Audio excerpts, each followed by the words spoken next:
Good evening and welcome to Scotland at 7. My name is Brian Liddy and I'm here for a read through of tonight's news. First of all, our daily Ukraine update for day 247. The war in Ukraine has seen Russia launch more than 8,000 airstrikes and fire 4,500 missiles, President Volodymyr Zelensky has said. Standing beside the wreckage of a downed Iranian drone, he vowed that Putin's attack on power plants would not break Ukrainian spirits. Ukraine has shot down more than 300 Iranian Shahed 136, otherwise known as kamikaze drones, so far, an Air Force spokesman Yuri Inat said, as told in a briefing today. The US has dismissed Russian accusations it is helping Ukraine engage with banned biological weapons. It claims Russia is attempting to distract from the atrocities being carried out in Ukraine, calling the allegations pure fabrications brought forth without a shred of evidence. Russia has bolstered its troops with mobilised reservists west of the Dnieper River, according to the UK's Ministry of Defence.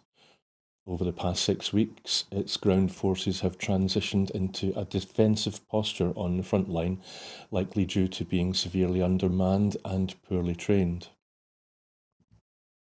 The EU has appointed the Polish general Piotr Trajtek to lead a new training operation with Ukrainian troops.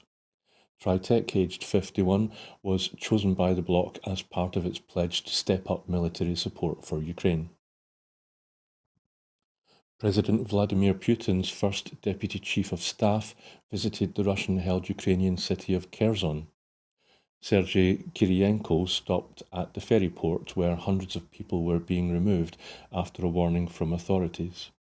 A Russian official's threat to strike Western satellites aiding Ukraine has raised concerns among space lawyers and industry executives about the safety of objects in orbit. No country has so far carried out a missile strike against an enemy's satellites. The UN nuclear inspectors are expected to reach a conclusion on dirty bombs. Investigators are being sent to 2 locations in Ukraine where Russia alleged the activities were taking place and are expected to reach a conclusion in days. So our first item tonight, apart from the daily update on Ukraine, is the Scottish Government has announced that First Minister Nicola Sturgeon will be attending the COP27 summit in Egypt. A spokesman for the Scottish Government said the First Minister would head to Sharm el-Sheikh next month for the climate conference. The First Minister welcomed world leaders and climate activists to COP26 in Glasgow last year and has continued to campaign for Scotland to be at the forefront of tackling the climate emergency. The spokesman said, "Given the vital importance of governments working together to tackle climate change, it is the First Minister's intention to attend COP27. King Charles will not attend the COP27 UN Climate Summit, Downing Street has said, as it is not the right occasion for him to do so. The former Prime Minister Liz Truss had asked the King not to attend the talks, and her successor, Rishi Sunak, had left that request in place, Number 10 confirmed today.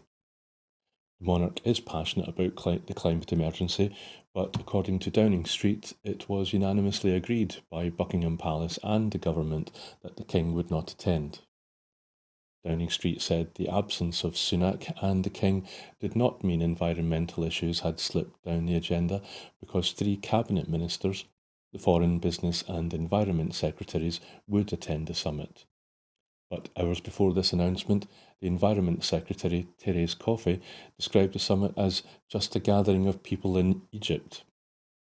Asked why the Prime Minister was not attending, she told LBC, "The politically big significant things happen every 5 years, while at the same time, of course, the UK continues to show global leadership, as opposed to just a gathering of people in Egypt."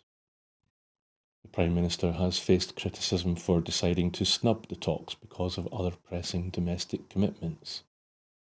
King Charles attended COP26 in Glasgow last year as heir to the throne, and the Queen addressed delegates via a recorded video message. John Kerry, the US Special Envoy on Climate Change, who was pictured in Parliament on Thursday, said it would be very powerful if the King could attend the talks.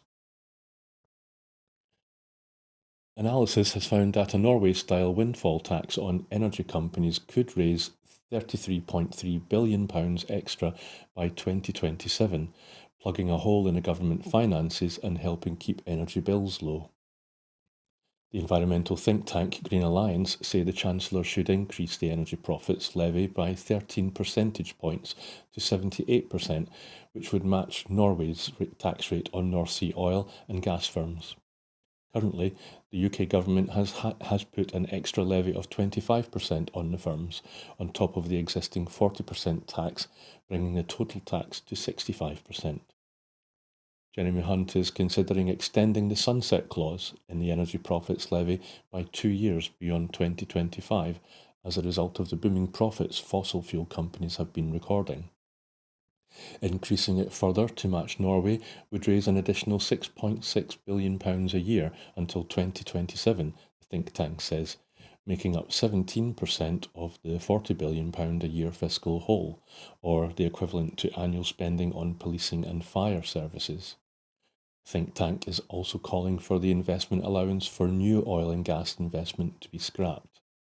This is an allowance that allows the businesses to get a 91 pence saving for every £1 they invest, which many argue cancels out the benefit of the windfall tax. The 28 largest oil and gas companies made $100 billion, that's £86 billion, in combined profits in the first 3 months of 2022 alone. In the second quarter of 2022, the UK firm BP made its biggest quarterly profit in 14 years, tripling normal profits to $8.5 billion over 3 months. Shell also made a record profit of $11.5 billion over the same period. Geographically, the majority of the UK's oil and gas production are in Scottish waters, and the large increase in revenues are expected to have a significant positive impact on Scotland's contentious GERS figures. The UK's biggest gas storage site has been brought back in time for what could be one of the tightest winters for years for energy suppliers trying to meet demand.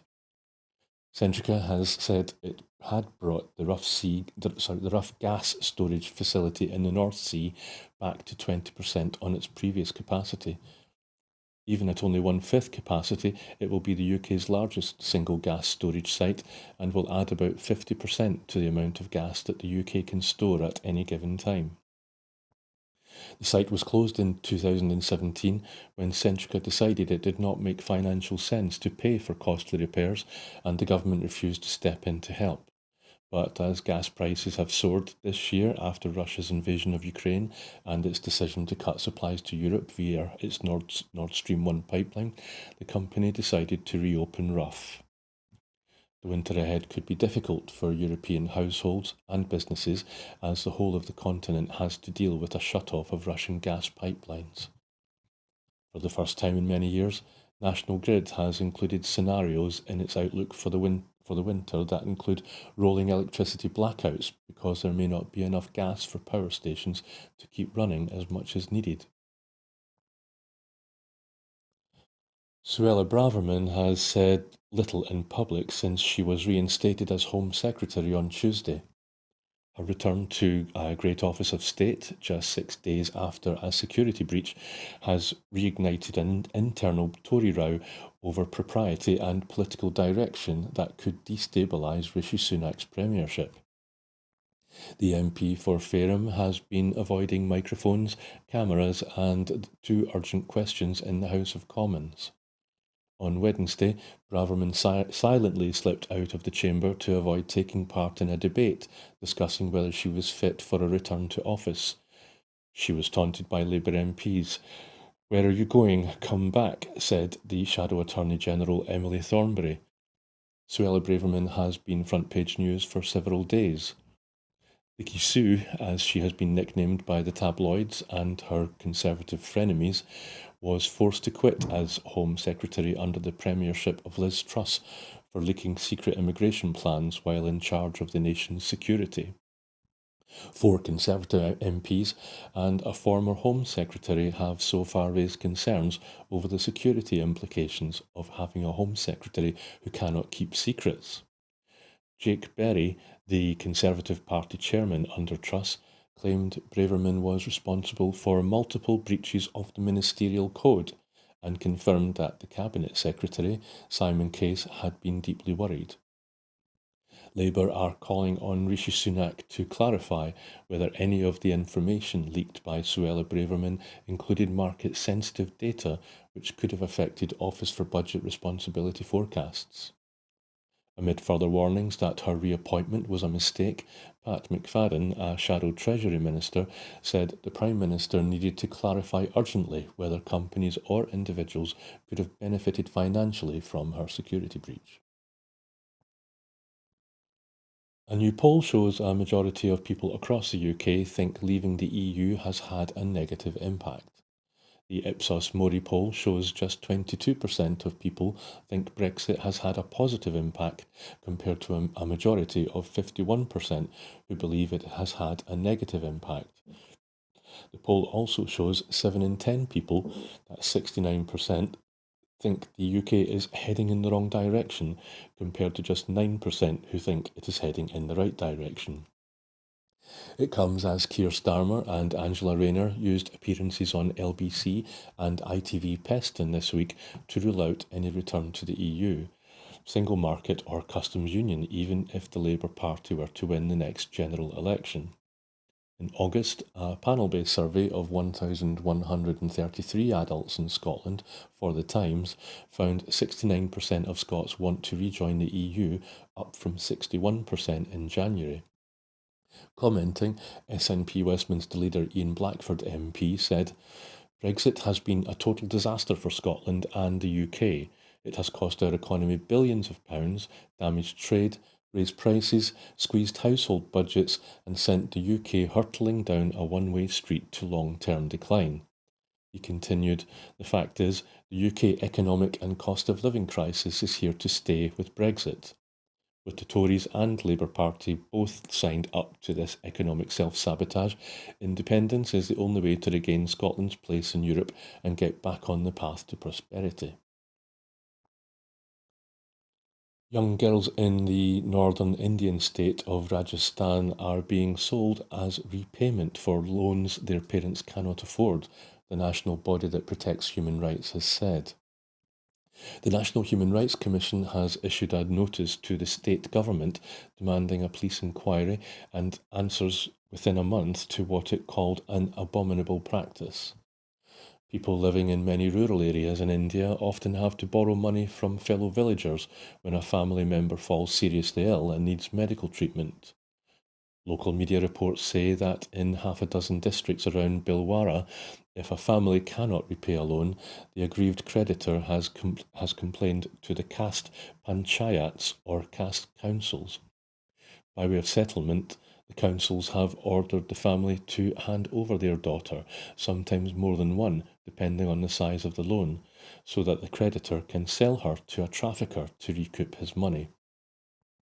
In its notice, the Commission said that if the family refuses to sell their daughter, their mothers are subjected to rape on the diktats of caste panchayats for the settlement of disputes.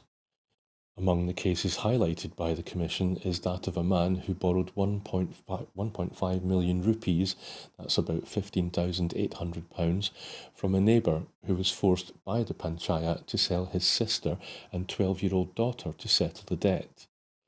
In another, a man who borrowed 600,000 rupees, or around £6,300, when his wife fell ill and needed hospital treatment, was unable to repay it. The panchayat compelled him to hand over his young daughter to the creditor, who later sold her to a trafficker in Agra. From there, she was sold 3 times and became pregnant 4 times, the Commission said. The number of people infected with tuberculosis has risen globally for the first time in almost 20 years, prompting accusations that the disease has been neglected because it affects the poor. According to the World Health Organization, 10.6 million people were diagnosed with TB in 2021, a 4.5% increase on the previous year. The number of new cases had dropped by an average of 2% most years since 2000. TB-related deaths rose for the second consecutive year to 1.6 million in 2021, said the World Health Organization yesterday. Many people were unable to get a diagnosis or receive treatment during COVID lockdowns. Dr. Lucia Ditu, the executive director of Stop TB Partnership, said, "It has become very clear that we now have a very dangerous situation on our hands with an airborne disease that is completely neglected and which has been allowed to run rampant over the past 2 years." According to the World Health Organization's annual Global TB report, there has been decline in global spending on essential TB services from $6 billion in 2019 to $5.4 billion in 2021, which is less than half the global target of $13 billion. Tedros Adhanom Ghebreyesus, the World Health Organization's Director General, said, "If the pandemic has taught us anything, it's that with solidarity, determination, innovation, and the equitable use of tools, we can overcome severe health threats. Let's apply those lessons to tuberculosis." NHS Highland will move from Stage 3 to Stage 2 of NHS Scotland's National Performance Framework following improvements in governance, leadership and culture. The Health Secretary confirmed that the Health Board had taken actions to warrant reviewing the escalation initially put in place in 2018 and will continue to be monitored by the Scottish Government. In addition to a review into working practices by John Sturrock, an independent review panel of the healing process was established and has delivered a number of reports to the board. NHS Highland remains under Stage 3 escalation over its mental health and finance performance, meaning that the Scottish Government is providing extra support to improve these areas. Health Secretary Humza Yousaf said, "I welcome the progress that NHS Highland has made and the reassurance the board has given over the improvements made since the escalation was introduced. I would also like to thank the staff for their work to deliver the changes that will make working in healthcare services across the region better." Excuse me. Emergency legislation giving tenants increased protection from rent increases and eviction during the cost of living crisis has become law after receiving royal assent. The Cost of Living Tenant Protection Act gives ministers temporary power to cap rent increases for private and social tenants, as well as for student accommodation. This applies to in-tenancy rent increases, with the cap set at 0% from the 6th of September 2022 until at least the 31st of March 2023, effectively freezing rents for most tenants during this period.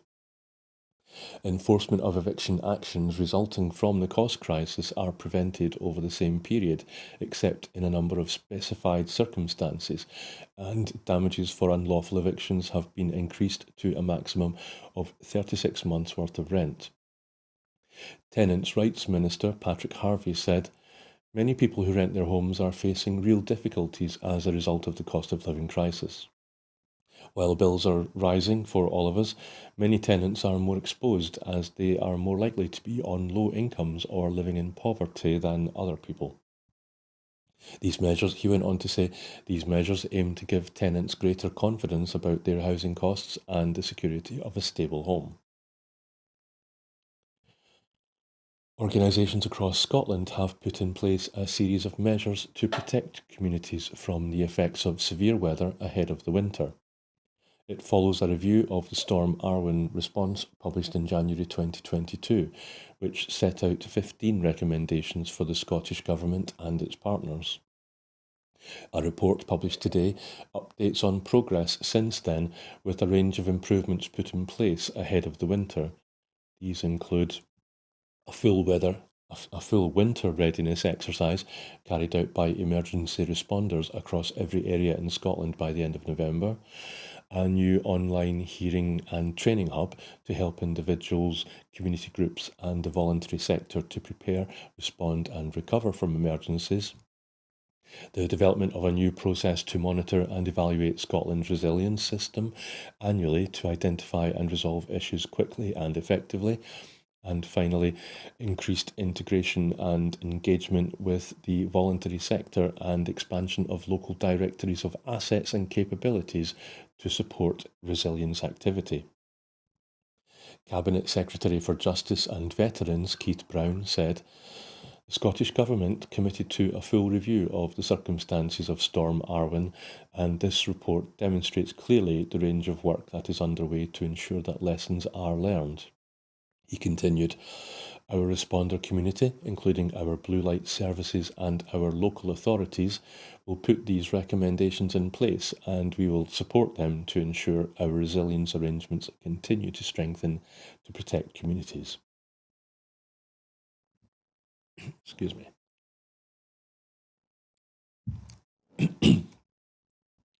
Scottish children have stepped their way into the history books as the country is confirmed the world's first Daily Mile nation.